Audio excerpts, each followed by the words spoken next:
അല്ലാഹുവിന്റെ പ്രവാചകർ സല്ലല്ലാഹു അലൈഹി വസല്ലമ തങ്ങൾ അവിടുന്ന് പറയുകയാണ്, ദിക്ർ ചൊല്ലുന്ന വീടും ദിക്ർ ചൊല്ലാത്ത വീടിനെ സംബന്ധിച്ചു അല്ലാഹുവിന്റെ ഹബീബായ തങ്ങൾ അവിടുന്ന് പറയുകയാണ്, മസലുൽ ലദീന യദ്കുറു റബ്ബഹു വല്ലദീ ലാ യദ്കുറു മസലുൽ ഹയ്യി വൽ മയ്യിത്ത്.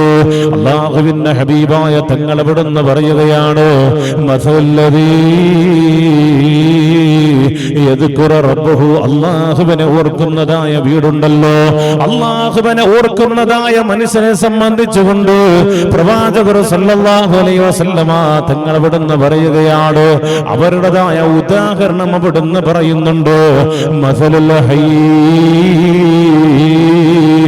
അവർ ജീവിച്ചിരിക്കുന്നവരെ പോലെയാണ്.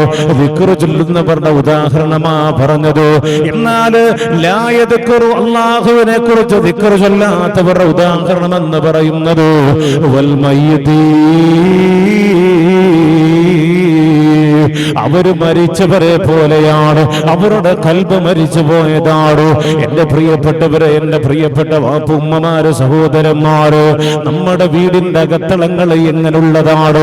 ദിക്ർ ചൊല്ലാത്ത വീടുണ്ടല്ലോ, അത് മരിച്ച ഖബറിനെ പോലെയാണ്, മരിച്ച വീട് പോലെയാണ്.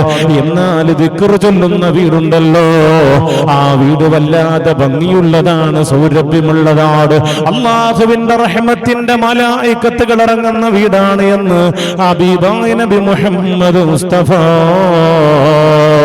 സല്ലല്ലാഹു അലൈഹി വസല്ലമ തങ്ങൾ അവിടുന്ന് പറയുമ്പോൾ, എന്റെ പ്രിയപ്പെട്ടവരെ, മഹദിയാകുന്ന ഫാത്തിമ ബീവി റളിയല്ലാഹു തആല അൻഹാ, അല്ലാഹുവിന്റെ പ്രവാചകർ സല്ലല്ലാഹു അലൈഹി വസല്ലമ തങ്ങളുടെ മുന്നിലേക്ക് വരികയാണ്.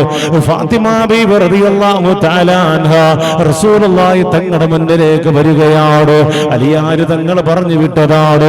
അല്ലാഹുവിന്റെ റസൂലിന്റെ മുന്നിലേക്ക് ഫാത്തിമ ബീവി റളിയല്ലാഹു തആല അൻഹ വന്നിട്ട് തന്റെ പിതാവാകുന്ന ബാപ്പയാകുന്ന റസൂലുള്ളാഹി തങ്ങളോട് പറയുകയാണ്, യാ റസൂലല്ലാഹ്, എന്റെ കയ്യിലേക്കൊന്ന് നോക്കൂ നബിയേ. ഫാത്തിമ ബീവി റളിയല്ലാഹു അൻഹ പറയുകയാണ്, എന്റെ കയ്യിലേക്കൊന്ന് നോക്കൂ നബിയേ. പണിയെടുത്തുകൊണ്ട് കൈ മുഴുവനും പൊട്ടിപ്പോയിരിക്കുകയാണ് നബിയേ. അല്ലാഹുവിന്റെ പ്രവാചകർ സല്ലല്ലാഹു അലൈഹി വസല്ലമ തങ്ങള് അവിടുന്ന് ഫാത്തിമ ബീവി റളിയല്ലാഹു തആല അൻഹയുടെ കയ്യിലേക്ക് നോക്കുമ്പോൾ കൈ മുഴുവനും അവിടുന്ന് പൊട്ടിയിരിക്കുകയാണ്. ഫാത്തിമ ബീവി റളിയല്ലാഹു അൻഹ സങ്കടത്തോടെ പറയുന്നു, യാ നബിയല്ലാഹ്, വീടിന്റെ ഉത്തരവാദിത്തങ്ങളും പണിയെടുത്തുകൊണ്ട് എന്റെ കൈ മുഴുവനും പൊട്ടിയിരിക്കുകയോ. അല്ലാഹുവിന്റെ റസൂലിന്റെ മുന്നിലേക്ക് വന്നത് ആവശ്യത്തിനാണ്. റസൂലുള്ളാഹി തങ്ങൾക്ക് കുറച്ച് സമ്പത്ത് കിട്ടിയിട്ടുണ്ട്. ആ സമ്പത്തിൽ നിന്ന് അതാ ഒരു അടിമ പെണ്ണിനെ കിട്ടുകയാണെങ്കിലോ, ഖിദ്മത്തിന് വേണ്ടിയിട്ട് ഒരു പെണ്ണിനെ കിട്ടിയാൽ കൊള്ളാമായിരുന്നല്ലോ. ഫാത്തിമ ബീവി റളിയല്ലാഹു അൻഹയോട് അല്ലാഹുവിന്റെ റസൂൽ അവിടുന്ന് ചോദിക്കുന്നുണ്ട്, മോളെ ഫാത്തിമ, എന്തിനാണ് നീ വന്നത്? എന്താവശ്യത്തിനാ നീ വന്നത്? ഫാത്തിമ ബീവി റളിയല്ലാഹു അൻഹ അവിടുന്ന് പറയുകയാണ്, റസൂലേ, എന്റെ കുടുംബത്തിന്റെ, എന്റെ വീടിന്റെ അവസ്ഥകൾ അറിയാമല്ലോ. അതുകൊണ്ട് ഒരടിമ പെണ്ണിനെ കിട്ടിയിരുന്നെങ്കിൽ എനിക്ക് വല്ലാത്ത അനുഗ്രഹമായിരുന്നു, വല്ലാത്ത അനുഗ്രഹമായിരുന്നു, എനിക്കൊരു ആശ്വാസമായിരുന്നു നബിയേ. അല്ലാഹുവിന്റെ റസൂലിനോട് ഇവിടുന്ന് ഫാത്തിമ ബീവി റളിയല്ലാഹു തആല അൻഹ പറയുമ്പോൾ അല്ലാഹുവിന്റെ പ്രവാചകർ സല്ലല്ലാഹു അലൈഹി വസല്ലമ തങ്ങൾ ഇവിടുന്ന് പറയുകയാണ്, മോളെ ഫാത്തിമ,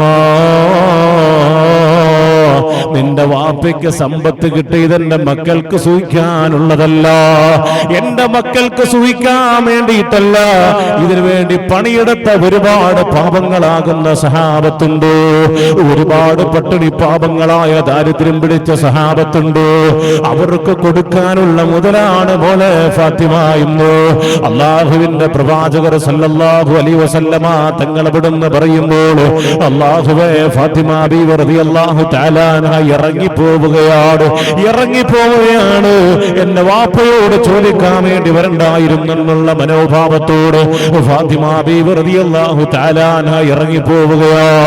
ആ സമയത്ത് റസൂലുള്ളാഹി സ്വല്ലല്ലാഹു അലൈഹി വസല്ലമ തങ്ങൾ അവിടെ വിളിച്ചുപോയി ഫാത്തിമ ബീവി റളിയല്ലാഹു തആല അൻഹയെ വിളിക്കുകയാണ്, മോളെ, നീ വെറും കൈയോടെ പോകാൻ ഞാൻ ആഗ്രഹിക്കുന്നില്ല. നീ വെറും കൈയോടെ പോകാൻ ഞാൻ ആഗ്രഹിക്കുന്നില്ല.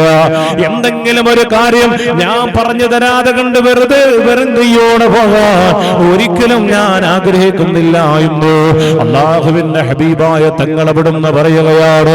ഫാത്തിമയോട് പറയുന്ന മോളെ ഫാത്തിമ, നിനക്ക് ഈ ലോകത്തും പരലോകത്തും വിജയിക്കാനുള്ള ഒരു അമൂല്യമാകുന്ന നിധി ഞാൻ നിനക്ക് പറഞ്ഞു തരാം.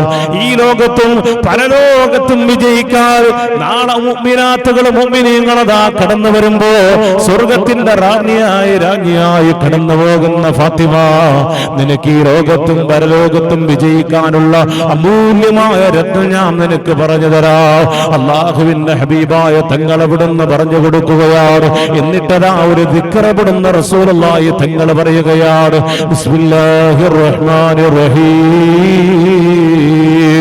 യാ ഹയ്യു യാ ഖയ്യൂം ബിറഹ്മതിക അസ്തഗീർ അസ്ലിഹ് ലീ ശൈനി കുല്ലഹു വലാ തകിൽനി ഇലാ നഫ്സി തറഫത ഐൻ. ഈ ദിക്ർ അവിടുന്ന് ചൊല്ലിക്കോ.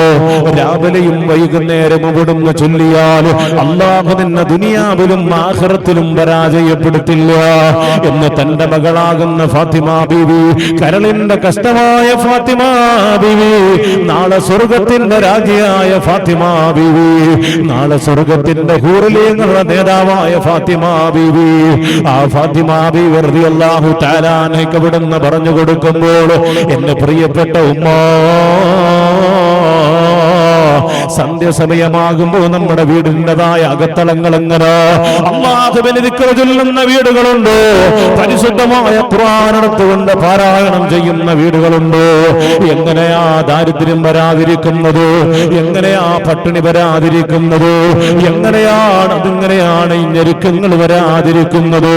അതുകൊണ്ട് എന്റെ പ്രിയപ്പെട്ട മുഅ്മിനേ, അല്ലാഹുവിനെ ദിക്ർ ചൊല്ലുന്ന ഖൽബും നാവും കൊണ്ടുവരണേ. അല്ലാഹു നമുക്ക് ഈമാൻ നൽകുമാറാകട്ടെ.